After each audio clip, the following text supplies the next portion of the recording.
You are going through a moment where everything seems to have lost its meaning, and even your spiritual quest, which should be a safe haven and an embrace for your soul, has turned into just another source of exhaustion and burnout. I see your effort and I understand your pain, for it is exhausting to try to be perfect for a universe that, in truth, only wants you to be yourself in all your humanity and all your vulnerability. Close your eyes for a moment and imagine your heart in complete silence. No goals to achieve, no mandatory gratitude lists, and no constant pressure to vibrate at a high frequency to be considered worthy of receiving something from life. Often, without realizing it, we end up transporting the exhaustive and cold logic of the world outside into our most sacred sanctuary, which is our soul.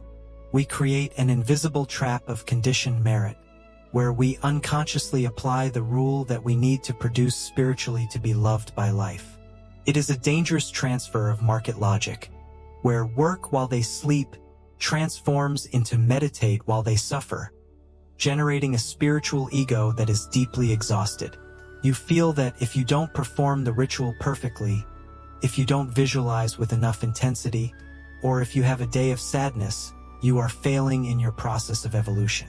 This constant demand creates a glass prison where you watch yourself all the time, but never allow yourself to simply breathe and rest in the lap of the Creator. As Dr. Bruce Lipton, the biologist of belief, teaches us, our cells are like tiny living beings that depend entirely on the environment in which they are immersed to survive and flourish. Imagine that your emotional blood is the culture medium where your cells live. If this blood is constantly intoxicated by the cortisol of self-demand and the stress of trying to be too spiritual, there is no positive affirmation that can change the genetic expression of your cells. Your body hears everything your soul whispers, and if your whisper is one of anxiety and fear of not being good enough, your biology will respond to that fear, and not to the beautiful words you repeat out of obligation. True cellular change happens when the internal environment is one of peace, not vigilance. This incessant search for a perfection that does not exist places us in what Dr. Joe Dispenza calls survival mode, where the body lives in a state of maximum alert. When you seek spirituality out of fear of vibrating low or for fear of being punished with scarcity, you are activating the stress centers of your brain, which completely blocks your access to the quantum field. It is a painful but necessary awakening to realize that your spiritual routine has become a burden as heavy as your old job or your old worries. You don't need another task on your to-do list. You need space, silence, and the permission to stop being an athlete of faith, to become just a child of life who walks calmly. There is a silent vibrational blockage that is born from the anxiety of monitoring every little negative thought as if it were a dangerous virus capable of destroying your entire reality in a second. This self-surveillance generates a constant electromagnetic tension that, ironically, repels exactly what you most desire to manifest. You have become a harsh guard of yourself, fearing that a moment of sadness or a shadow of doubt will ruin your destiny. But the universe is not a heartless judge waiting for you to make a thought error to punish you. The quantum field is a mirror that reflects your deepest state of being, and if your state of being is one of vigilance and fear, that is exactly what life will continue to give back to you. A very distorted concept has been created in recent times that vibrating high means being in a state of uninterrupted euphoria or happiness, which is biologically impossible and emotionally cruel. The true frequency of healing is not euphoria, but rather neutrality and the rhythmic acceptance that life has tides, with moments of light and moments of shadow. When you force yourself to be well all the time, you create an internal resistance that consumes all your vital energy. Healing begins when you accept what hurts, without trying to mask the pain with a forced positivity that your cells know is a lie. It is necessary to exchange the surveillance of thought for the compassionate observation of feeling, allowing emotions to pass through you like clouds in the sky. Imagine your spiritual path as a garden that you planted with great affection and hope of seeing the flowers bloom. The invisible error that many of us make is acting like an impatient and anxious gardener who digs up the seed every 5 minutes to check if it has sprouted or if it is growing the right way. By doing this, you interrupt the natural process of life, hurt the root that was trying to take hold, and prevent the miracle from happening in the silence and darkness of the earth. The garden does not grow by force. It grows with patience. Manifesting is not an act of control. It is an act of deep trust in the intelligence that makes the stars shine and your heart beat without you needing to ask. It takes great courage to look directly at our addiction to epiphanies and the incessant search for new courses, rituals, and techniques that promise the final key to happiness. Often, this search becomes just a new form of consumption, a spiritualized escape from the inner emptiness that mimics the behavior of those who seek satisfaction in shopping or fleeting pleasures. The human brain loves novelty and seeks the dopamine stimulus that comes with a new spiritual discovery.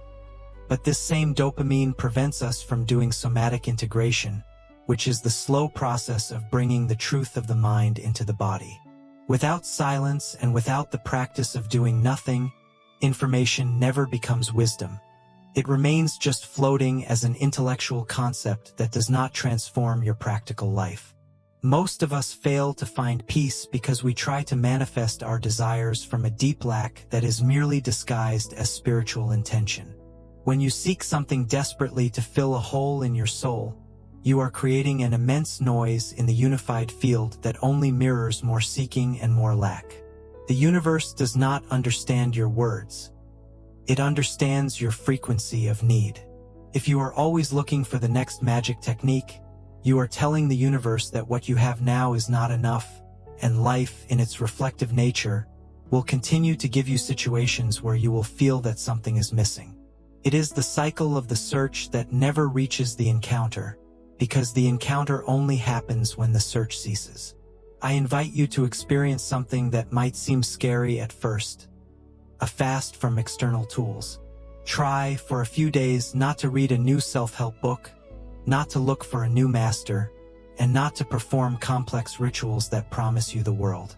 Force your nervous system to recalibrate itself only with your own presence, feeling the weight of your body in the chair and the air entering and leaving your lungs without any hidden agenda. Consciousness is like a mirror of water that can only reflect the light of the moon with absolute clarity when we stop throwing stones of our desperate prayers and demands into it. The moment the water settles, reality reveals itself as it truly is: abundant, present, and always available to those who have stopped fighting. We often live in a painful conflict of command within ourselves, where our conscious mind repeats phrases like, "I am prosperous" or "I am healthy," while our cells, at the deepest level, scream that we are in danger. This dissonance creates a biology of conflict, rather than a reality of co-creation, because the universe responds to the total sum of who you are, and not just the 5% of your mind that is trying to be positive. It is like trying to drive a car with one foot on the accelerator of intention and the other foot on the brake of subconscious fear. The engine makes a lot of noise, uses a lot of energy, but the vehicle doesn't move. You are not broken for not getting what you want. You are simply operating under an old script that has not yet been embraced. There is a huge illusion that our intellect commands reality, when in fact, as Bruce Lipton emphasizes, almost all of our processing occurs in the autopilot of the subconscious. This subconscious is like a recorder that has stored all the pain, fear, and beliefs of scarcity that you heard since childhood. Repeating words mechanically does not erase these recordings. What erases fear is love and the feeling of security. If you force yourself to be spiritual while feeling terrified, you are only creating more stress for your system. The counterintuitive revelation here is that sometimes giving up on trying to manifest something is exactly what allows the quantum field to finally reorganize itself, as the vacuum of non-resistance is the greatest conductor of energy that exists. Your soul is not a broken object that needs to be fixed by external hands or endless rituals. You are like a seed that already contains within itself the entire oak tree, with all its branches, leaves, and strength. This seed does not need anyone to teach it how to grow. It only needs a soil that is welcoming and that does not exert constant pressure on it. The most powerful technique you can apply now is the simple heart coherence model. Just place your hand on your chest and breathe gently into the pain of your self-demand. Let your biology relax and understand that, at this very moment, you are safe. When the body feels safe, cells open up to healing and to receiving new information from the quantum field naturally and without effort. There are subtle signs that our spiritual quest has become a misalignment, especially when we start using this knowledge to feel superior to others or to hide from the practical and emotional responsibilities of the real world.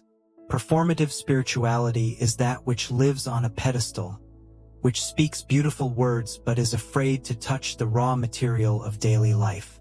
If you use meditation to escape your problems instead of using it to gain strength to solve them, you are creating a chasm between your soul and your human existence.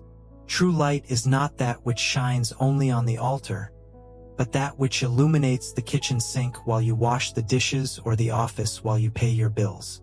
The fatal error many make is the neurotic attempt to control divine time, trying to force the collapse of the wave function through pure impatience and anxiety. When you demand that the universe deliver what you want now, you are signaling to the quantum field that you still inhabit the consciousness of scarcity and that you do not trust the higher intelligence that governs life. This impatience is a noise that pushes manifestation away, because authentic manifestation does not happen when you finally manage to convince the universe to give you something, but rather when you stop fighting against the reality of the present moment. Being at peace with what is, while walking toward what can be, is the sacred balance that opens all doors. Think of the bird that flies high in the sky. It does not spend every ounce of its energy flapping its wings frantically to prove to the world or to itself that it knows how to fly. If it did that, it would fall from exhaustion in a few minutes. The bird flies because it has learned to trust that the air is there to support it, requiring only that it open its wings and glide, using the invisible currents to its advantage. In the same way, spiritual life should not be a desperate flapping of wings to reach the sky. It should be the act of learning to glide in divine grace, trusting that you are being sustained by something much greater than your individual strength. Life is not a struggle to get somewhere. It is the experience of being the path itself.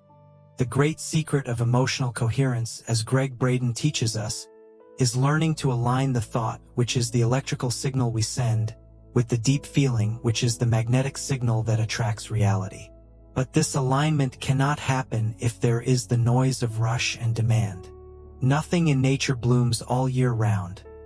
There are cycles of death, waiting, and rebirth that are absolutely fundamental to the health of any living being.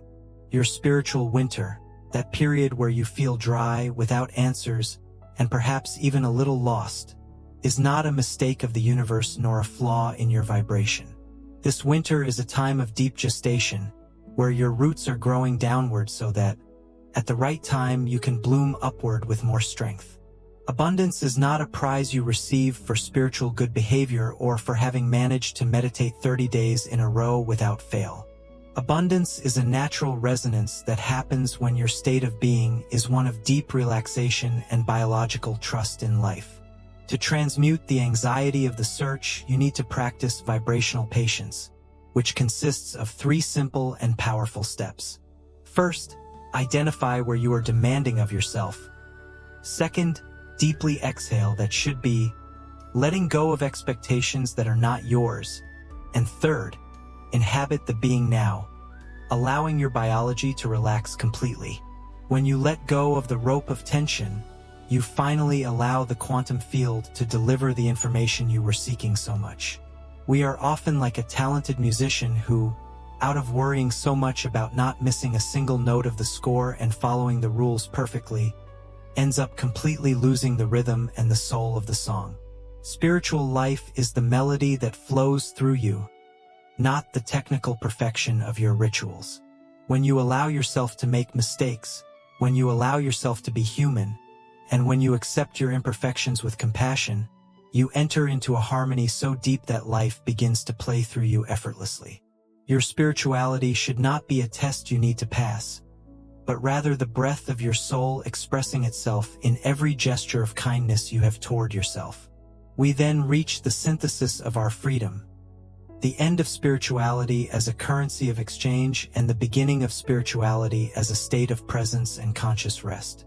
The moment you stop treating the universe like an ATM that requires a password of perfection to release blessings, you begin to live the honeymoon effect that Bruce Lipton describes.